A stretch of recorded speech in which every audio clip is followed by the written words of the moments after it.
Hello, this is Samuel from Action Figure Fury, and today I'm bringing you a review of the NECA Cult Classics Army of Darkness Medieval Ash. As you can see, I've got the Medieval Ash figure right here, and behind him I've got various memorabilia from Army of Darkness. I've got the Scream Factory Steelbook, which I picked up sometime last year in America, or earlier this year. I can't remember when I picked it up, but I got it for a pretty good price.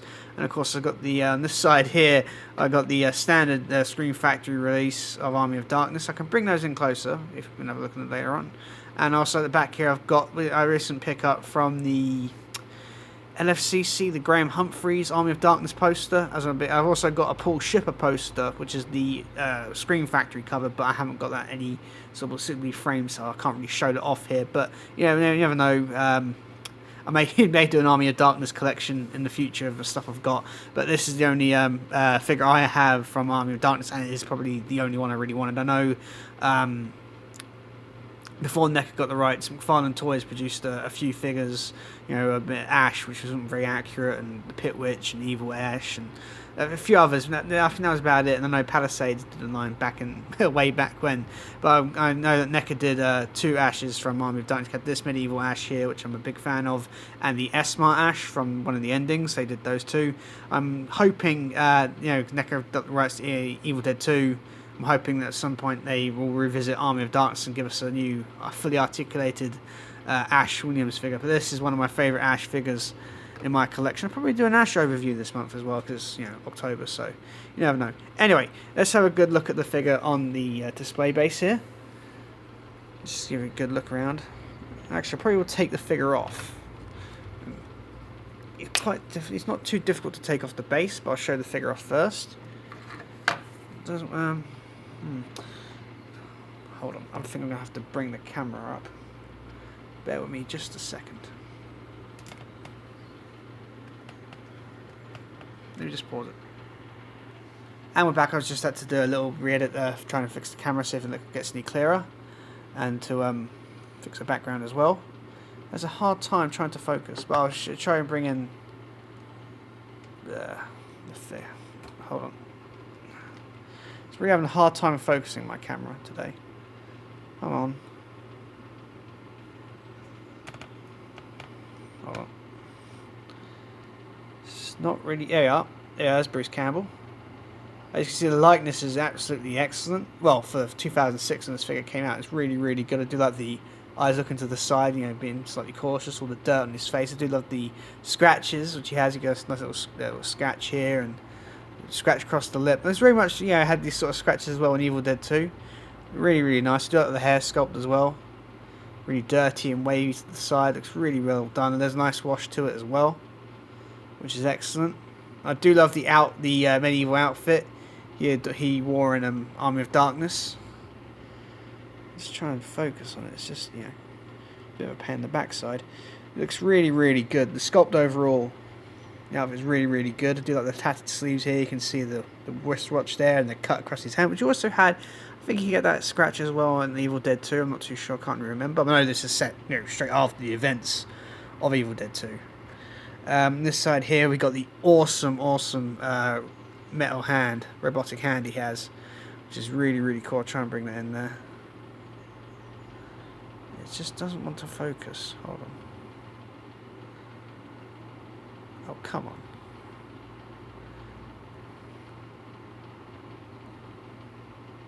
It just doesn't want to focus on the hand for some reason. It just doesn't want to focus on it.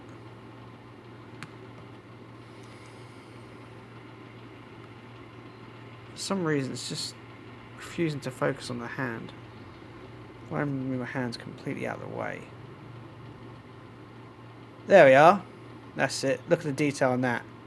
That is incredible. I do love all the. You can see all in there. The pistons, really, really nice. Look at how it was made together. It's really, really cool. Of course, it's really goofy how you could have this in the medieval ages, but still, it's an awesome looking hand. I did like the mesh on the inside. Really, really incredible amount of detail for this. Especially this came out in 2006. It's really good. The paint's nice and clean on it too. I do like the sculpt to it, the shape. Really, really nice. And if you look here, you can see on this hand here, bring this in, you can see the wristwatch there. Just I think I have to remove my hands completely out of the way because it just seems to. There we are. Really, really nice sculpt on that. You can see some tatters, you know, the tattered sleeve as well, and marks in it, and dirt, and everything else. It's absolutely incredible. NECA have done a fantastic job. This is still one of my favourite figures, even though it's really old. This is still one of my favourite pieces. Like the scratches, the marks on his shirt here. I'm not too sure it's blood or dirt in there, but it looks really, really cool. Do like the top of the sculpt here on top of the where his you know, cape would come together like a clasp. Looks really nice as well. There you can see the top of the sleeve there with ropes with a little string, you know, the string medieval tops is really nice. You got a little fastener here as well, hidden beneath the cape, which is really, really cool. I'm very curious to see if NECA revisit this figure down the line when they revisit Army of Darkness. You can see where you have the chainsaw pulley here. I'm not sure if it's very clear. You know, where he pulls along the chainsaw and puts the tie there, attaches there. That would be there if he had a chainsaw, but then they didn't give him a chainsaw hand. That's not really important. He's wearing his usual brown pants with the belt. Of course, really, really nice detail. You've got these nice dirtied up pants. We also wore an Evil Dead 2. Really nice detail on those. Bit of blood, a bit of dirt, and you also got some really dirty boots, which he wore as well. I do like the seam as well. The sculpt in these is absolutely phenomenal. And on the back here, we've got this awesome looking cape. I do like the sort of hatch, cross hatch effect on it. Adds a nice texture to it. Looks really, really good. Do like the folds where the chains, the shotgun holster. Really, really nice. If I do in the back here, you can see you got the more of the shotgun holster, which is nice. You can see the shotgun peering out of there.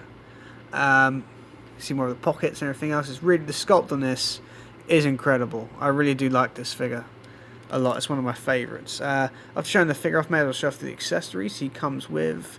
Let's pop him back on the. Actually, show the base off, because this is the biggest accessory. Let's just pop him to the side. Ash does stand fairly well on his own. I know some people had a problem with it. I've never had a problem with Ash standing up. But this is the base. This is the reason I really wanted to get it, was the base, because the base for this figure is one of my favourites of the cult classics. You can see here. You can see loads of gravestones, the skeleton hands. Of course, this is from the famous graveyard scene. Hands peering up to grab Ash. It's really, really cool. The sculpt and paint on those is great. That's a bit more grayscale, but you can see there's a little bit of green in the grass, and everything else looks really, really good. This probably appears a bit more muted than on camera than it does in real life, but this here is more brown than it does appear on the camera. It's really nice all the same. You can see the cracks in the headstones, really, really nice as well. Got the big pegs for the feet. It's got this little gravestone here. Loads of cracks. It's absolutely beautifully sculpted. There's nothing on the bottom, of course. There's nothing at all. But this is absolutely perfect for Ash, and he does look great standing on it. He's got these two pegs here, and I can pop him back on the base. It's not too difficult to put on the base. Oh, before I show you, he's actually got treads. NECA have actually sculpted treads on the bottom of his boots, bottom of his shoes, which is awesome. Detail you really when you see, but it's nice that they included that anyway. Let's try and put this Ash back on his base. There we are. Just trying to. There we are. Pop him back on. Really, really nice. See, he looks great on it. Look at him standing up. Looks really good. And the base absolutely perfect. The way of accessories, he also comes with the Necronomicon. I think that's just the actual Necronomicon, or the one that gives, tries to suck him in. But you can see here, it looks really, really cool. This is quite big compared to the Evil Dead 2 Necronomicon, because I remember that one being quite small, but this one's a bit bigger, a bit larger. Camera's having a real hard time trying to focus on this Necronomicon.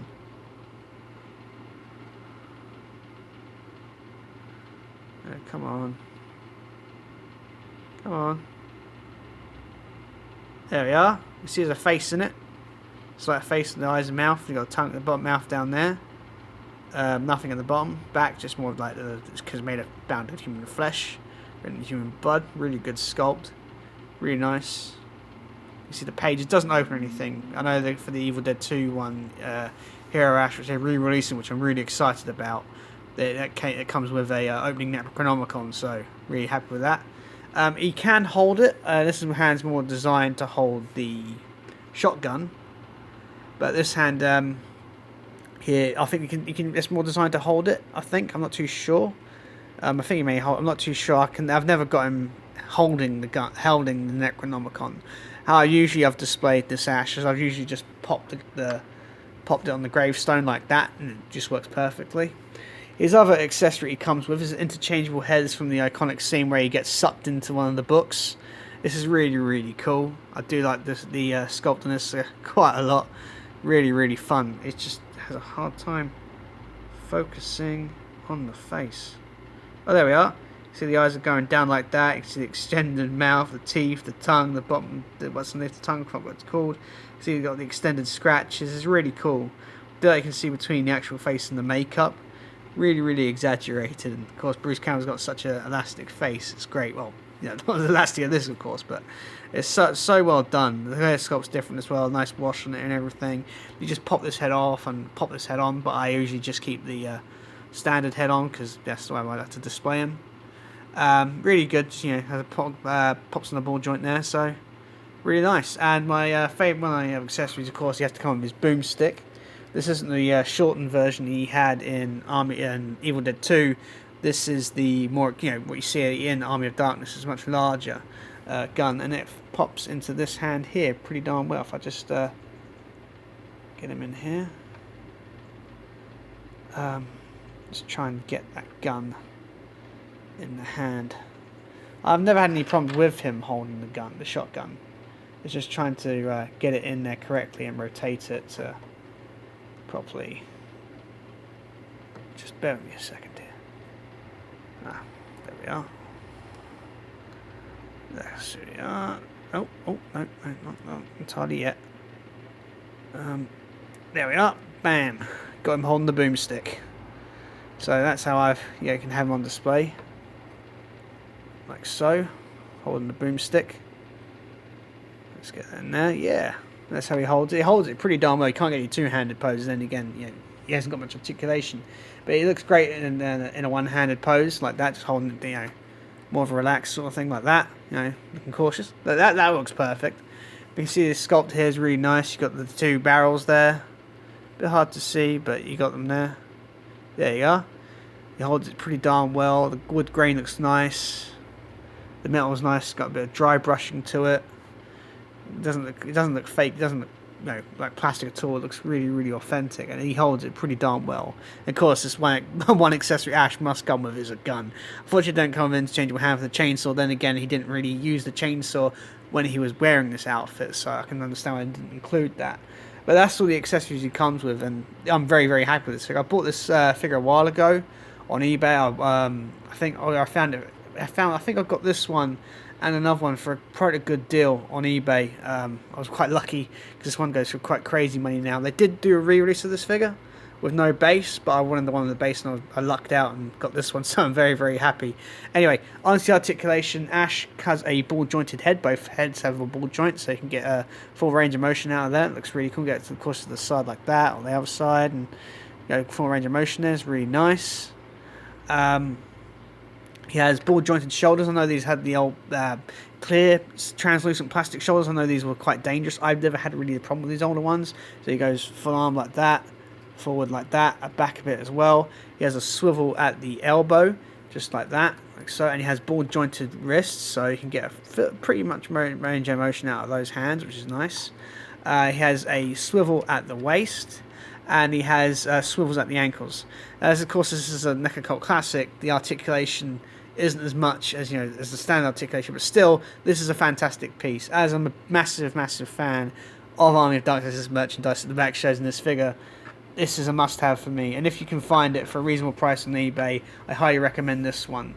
You can get the another version of this, which is just sort of it covers everything aside the base, but the base really completes it. Makes it a really nice display piece. Anyway, guys, I hope you enjoyed this review. There's plenty more horror content to come this October. Plenty of reviews of new figures, old figures, some overviews of lines as well. Anyway, guys, I hope you enjoyed the content. Please like, share, and subscribe. Bye for now.